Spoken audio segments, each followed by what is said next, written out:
आइए कहानी की तरफ चलते हैं। इस दरख्त की शाख पर बैठे मुझे 12 घंटे होने को थे। मैं बस अपने हाथ पांव को महदूद हरकत देकर अपने आज़ा को सुन होने से बचा सकता था। इससे ज्यादा हरकत करने की अय्याशी मेरी किस्मत में नहीं थी। लेकिन ये सब मेरे लिए इतना ज्यादा भी मुश्किल नहीं था कि मुझे अपने फर्ज से बाज रखता। दौरान ट्रेनिंग में 36 घंटे इससे भी महदूद जगह पर बैठकर गुजार चुका था, बल्कि एक मर्तबा तो मुझे 48 घंटे गुजारने पड़ गए थे। लेकिन इसमें भी शक नहीं कि ट्रेनिंग और हकीकत में जमीन आसमान का फर्क होता है। ट्रेनिंग होती ही गलतियां सुधारने के लिए है, जबकि हकीकत में गलती करने का मतलब अपनी जान गंवाना होता है। खासकर एक स्नाइपर के लिए गलती का तसव्वुर मुहाल है। हमारे उस्ताद कहा करते थे कि स्नाइपर के पास फायर करने के लिए सिर्फ एक गोली होती है। अगर वो गोली हदफ को छू न सके तो दर्दनाक मौत स्नाइपर का मुकद्दर बन जाया करती है। मेरे पसंदीदा उस्ताद राव तसव्वुर का कौल इस बारे में और भी मुतशद्दद है। उनके मुताबिक स्नाइपर के पास फायर करने के लिए 2 गोलियां होती हैं। पहली गोली हदफ के लिए, और अगर वो खता हो जाए तो दूसरी गोली अपने लिए, क्योंकि दुश्मन के हाथ आने का मतलब जिंदा दरगोर होना होता है। अलबत्ता गोली के निशाने पर लगने की सूरत में ऐसी अफरा तफरी और इंतशार फैलता है कि स्नाइपर की तरफ लोगों का ध्यान हट जाता है। यूं भी स्नाइपर का हदफ अहम शख्सियात को ही निशाना बनाना होता है।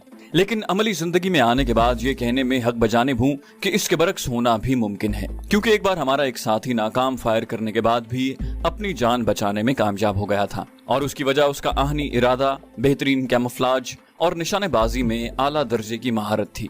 गो असल हदफ खुशकिस्मती से बच गया था, मगर उसके 8-9 मुहाफिज हमारे स्नाइपर ने चुन चुन कर मार डाले थे। मजबूरन दुश्मन को स्नाइपर पकड़ने से ज्यादा अपनी जान बचाने की फिक्र हुई और वो मजीद कुमक की तलाश में मैदान छोड़कर भाग गए। उनकी वापसी तक हमारा साथी वहां से गायब हो चुका था। दर हकीकत एक स्नाइपर को निशानाबाजी में महारत के साथ ज़हनी तौर पर भी चाको चौबंद और होशियार होना चाहिए, ताकि हालात के मुताबिक बेहतर फैसला कर सके। उसके साथ उसे छुपने की जगह का चुनाव करते वक्त वहां से फरार होने के रस्तों को भी निगाह में रखना चाहिए कि किसी भी नागहानी सूरत हाल में वहां से भागकर अपनी जान बचा सके।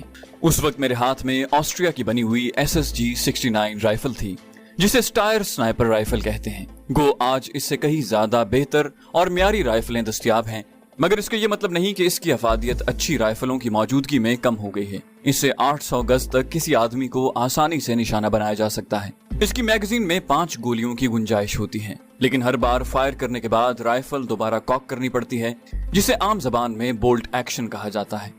उस वक्त मैंने जिस जगह का इंतखाब किया था वहां से हदफ का फासला 700 गज बनता था। सब्ज दरख्त की मुनासिबत से मैंने अपने लिबास के ऊपर सब्ज रंग का गिली सूट पहना हुआ था। गिली सूट स्नाइपर का वो मखसूस लिबास होता है जो उसे इलाके की मुनासिबत से छुपने में मदद देता है। सहराई इलाके में रेतले रंग का गिली सूट जो खुश्क झाड़ियों से मेल खाए, बंजर और खुश्क इलाके में मटियाले रंग का गिली सूट, मुकम्मल बर्फीले इलाके में सफेद रंग का गिली सूट और सरसब्ज इलाके में गहरे सब्ज रंग का गिली सूट स्नाइपर को छुपने में मदद देता है। यूं भी स्नाइपिंग में छुपने की अहमियत इतनी ही अहम है जितनी हदफ को निशाना बनाने की, क्योंकि खुद को छुपाकर ही एक स्नाइपर हदफ तक रसाई हासिल कर सकता है। रवाना होने से पहले ही स्नाइपर ने मंसूबा बंदी की होती है कि वो किस किस्म का गिली सूट साथ लेकर जाएगा। बाज़ औक़ात उसे मंसूबे के मुताबिक छुपने की जगह नजर नहीं आती। ऐसी हालत में वो वक्ती तौर पर घास फूस, दरख्तों के पत्तों या अपने जिस्म को कीचड़ में लथपथ करके इलाके की मुनासिबत से अपना कैमोफ्लेज कर लेता है।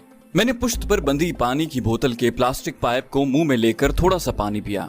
मौसम काफी खुशगवार था, वरना तो गर्मी स्नाइपर के लिए अजियत का बायस बनती है। इसी तरह पानी खत्म होने की सूरत में प्यास की ज्यादती भी एक मुस्तकिल अजाब की सूरत इख्तियार कर लेती है। टेलीस्कोप साइट में झांक कर मैं दाएं बाएं के इलाके को देखने लगा। अतराफ में छदरे छदरे दरख्त फैले हुए थे।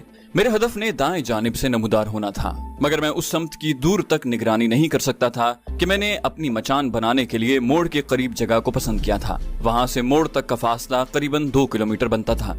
मैंने आंखें बंद करके एक लहजे के लिए 2 शाखे के साथ सर टिका दिया। हल्की सी गुनूदगी का एहसास हुआ और मैं सर झटक कर नींद को भगाने लगा। जरा सी नींद भी मुझे तकमील मकसद से गाफिल कर सकती थी। ट्रेनिंग की इब्तिदा ही में हमें जोड़ियों की सूरत में हर काम करना सिखाया गया था, क्योंकि स्नाइपर्स का जोड़ियों की सूरत में काम करना निहायत ही मुफीद होता है। इस मिशन में मेरा साथी हवालदार सादिक था, मगर बदकिस्मती से सरहद पार करते हुए उसके पांव में मोच आ गई थी और मुझे मजबूरन उसे यहाँ से चंद मील पीछे सरहद की जानिब एक महफूज मकाम पर छोड़ना पड़ गया था। वो मुझसे सीनियर था, बल्कि मेरा उस्ताद था, और इस मिशन की तकमील की असल जिम्मेदारी उसी के कंधों पर थी। पांव में मोच आने के बाद वो वापसी के हक में था, मगर मैं अकेला जाने पर बज़िद हुआ कि मेरा पहला मिशन था और पहली बार ही मुंह उठाकर वापस हो जाने में मुझे सुबकी महसूस हो रही थी। उम्मीद थी मेरी वापसी तक उसने चलने के काबिल हो जाना था। मैंने कलाई पर बंधी घड़ी पर निगाह